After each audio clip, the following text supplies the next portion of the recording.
So we're living in a world in which, luckily, the idea of emotional intelligence is more and more commonplace. We think much more about quality of life rather than just, the physical needs that we need to have, like, possessions and, comfort and all our fundamental needs.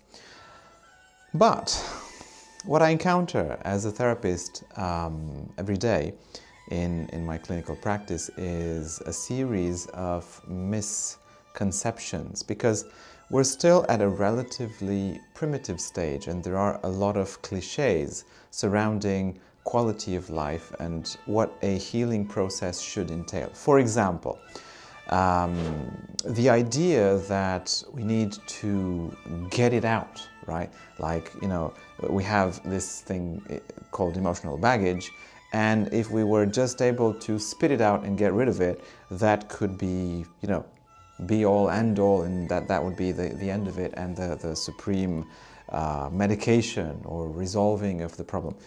That is part of the truth, that is part of the solution, but that is not the entire truth. And I made this video because I wanted to share with you guys 3 of these most common misconceptions, and we're going to address each and every one of them, and I'm going to tell you what is true and what is the backstory behind it, which most people don't know about.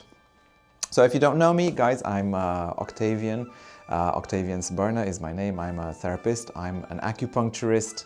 I do karmic acupuncture, which is a form of acupuncture that is very, very deep, and it can solve emotional and physical and spiritual problems because of the approach of acupuncture, which is holistic. It entails the human being as a totality, not just the physical aspect or the mental or the emotional, but a complete story of it.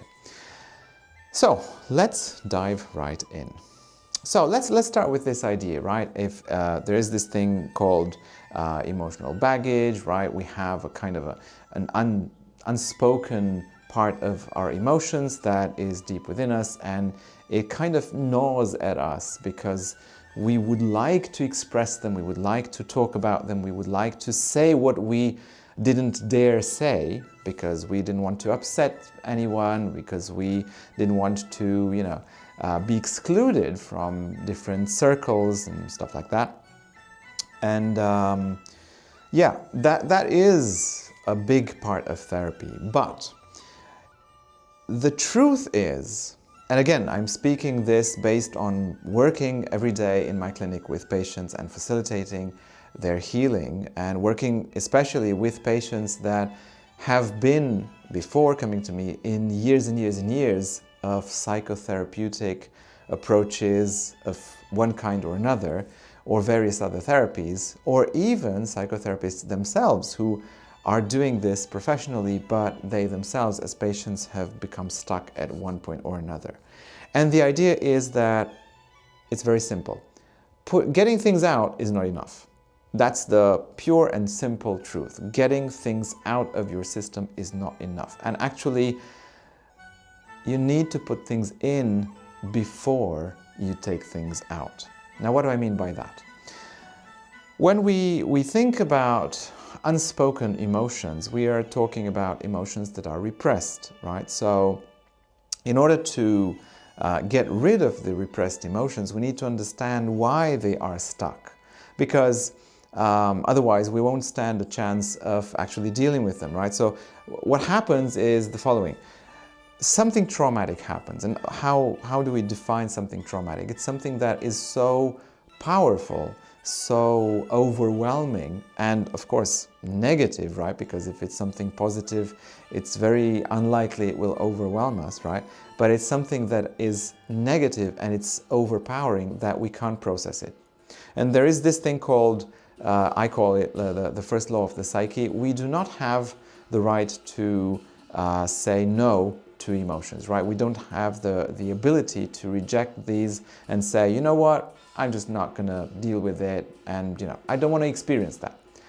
We can say no to experiencing it immediately, but we cannot say no to experiencing it forever and it not being part of our system. If it's come to us, if we've felt it, if we've experienced it, we need to process it. So once we've experienced it, it is there.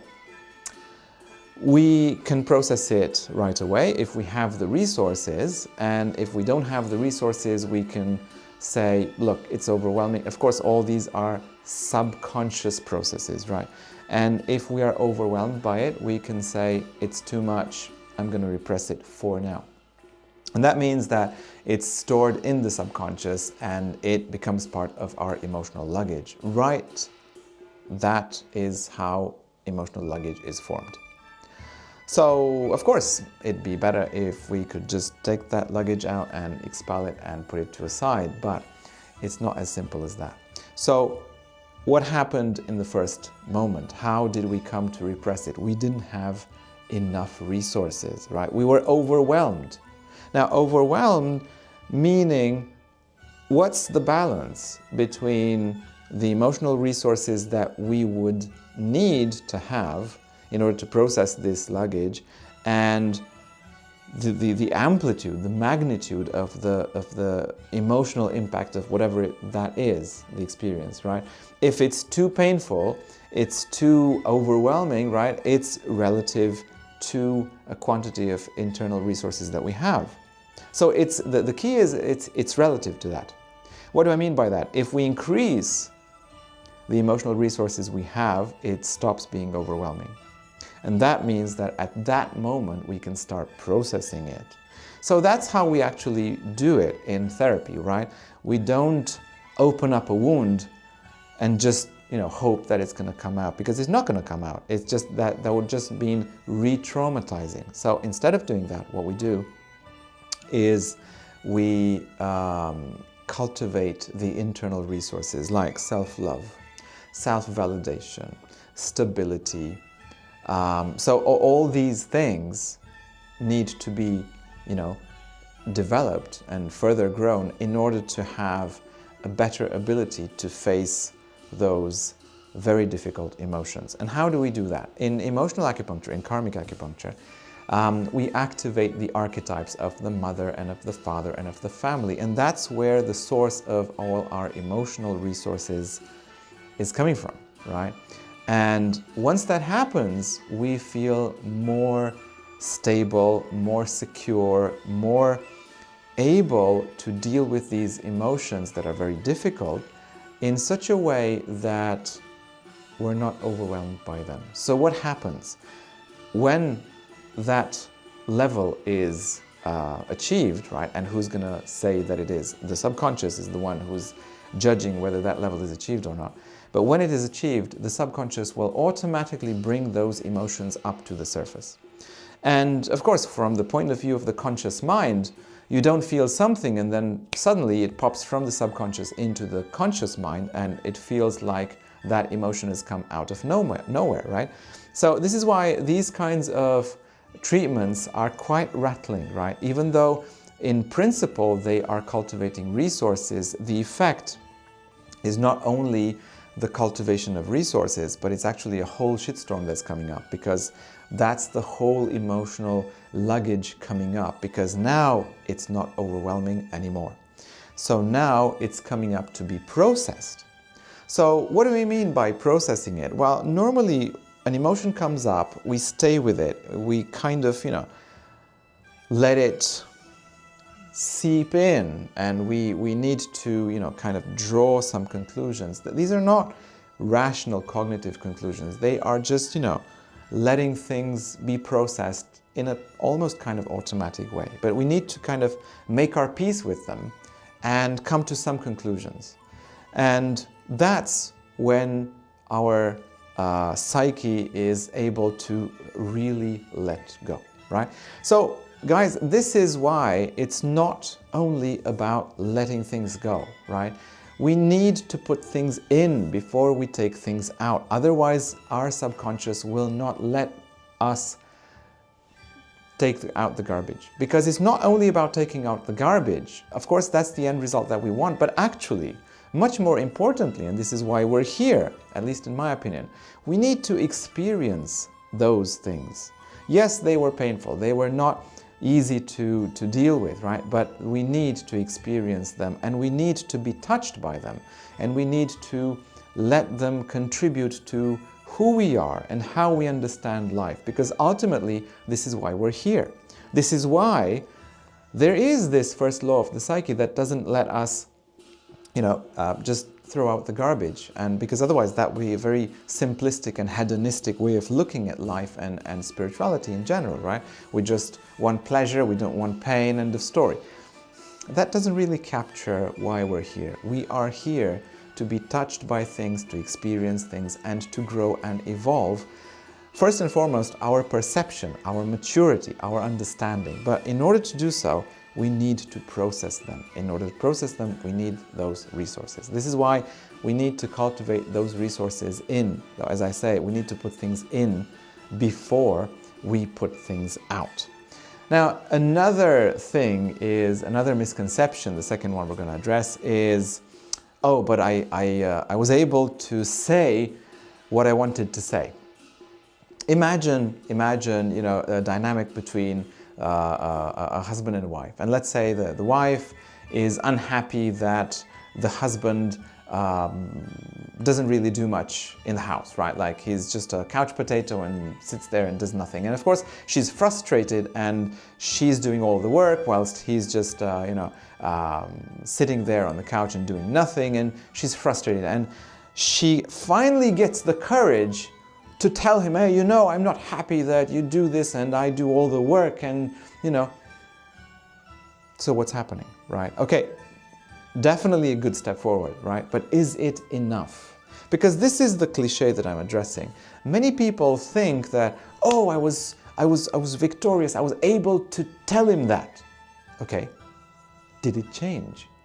Did the situation change? Because if it didn't, if you just talked to the walls and nothing actually changed, you haven't really achieved anything. I mean, it's a good step forward, it's necessary, but it's not sufficient, right?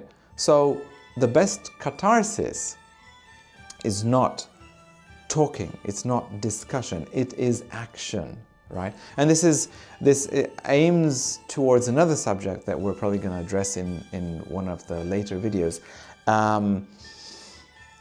The idea is, where is the power?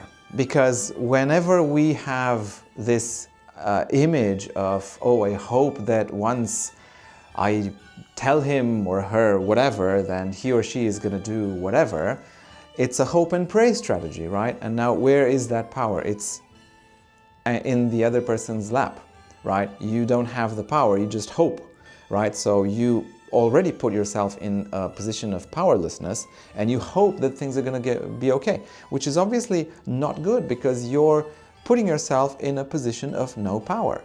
So what is the better way to proceed? The better way to proceed would be, I keep the power to myself, right? So what does that mean? I keep the power to myself means that I'm going to have the following approach. I want you to do this, or I need the situation to be like this, and you can act like this, variation A, and let's say I would like you to act in this way, and if you act in this way, then I will act in that way, or else if you don't do this, then I will do that, right? And you need to be able to be thinking in this way, because in this way the power is with you. You have a plan for all the situations, right? So even though you can't decide what the other person is going to do, you are already prepared for all variations that are going to happen. It's like in chess, right?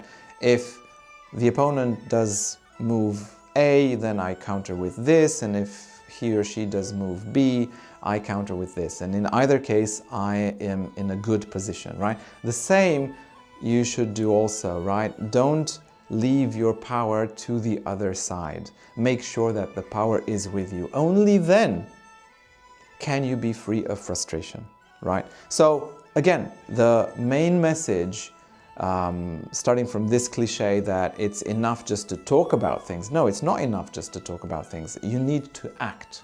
And you need to act and plan things in such a way so that when you do talk, you talk from a position of power. and you communicate in such a way that you are stating clearly what your position is, what your desire is, but you are prepared to act in ways that are all positive to you, adjusted to you, whatever the other person chooses. That is retaining power, right? So it's not enough just to talk. You need to act. You need to make a plan that puts you in a good position no matter what the other person chooses, right? And then the third cliche, and again, this I hear a lot, because a lot of these dynamics have to do with our parents, right? So our parents didn't do enough of a good job with us as children, and we've told them, hey, I'm not happy with how you treated me as a child, and they say, well, yes, we did whatever we thought was best for you, and end of story. So the third cliche is, so I forgave them, right? I have forgiven them, it's done, and it's been discussed, and it's forgiven. No. I'm not against forgiving them, but what you're actually lacking is the resources that you should have gotten from them as a child. Now, I'm not putting a blame on them.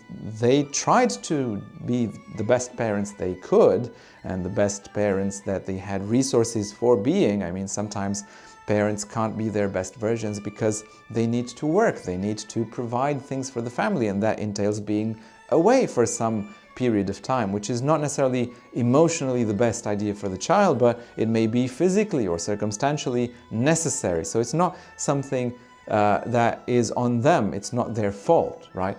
And even when they did do things that they shouldn't have done, most of the time it's not because they didn't, that they were bad parents, because they were meaning bad things to happen to the child. Of course not. Every parent usually wants the best thing for their child, and even when they are doing horrendous mistakes in their minds, they think that it's for the best of the child. Of course, they can be mistaken, and usually they are mistaken, because this thing, emotional intelligence and parenting in such a way that it really gives positive results, is very, very new, right? Society didn't have this knowledge before. So the idea of forgiving parents is something that is not enough. We don't need to just forgive them. We need to also get those resources that we should have gotten from them from somewhere else, and that entails therapy, right? So yes, forgiving them is necessary, but again, not sufficient, because we need to have those resources from somewhere. So guys, I hope that this has been instructive for you. Stay tuned, subscribe, like, you know what to do. And I'm going to try and keep up with filming new videos for you, because I'm writing a new book on karmic acupuncture, and I've decided that the things that I'm going to write in the book, I'm going to do videos on, so that I bring some of those informations to you. Stay tuned.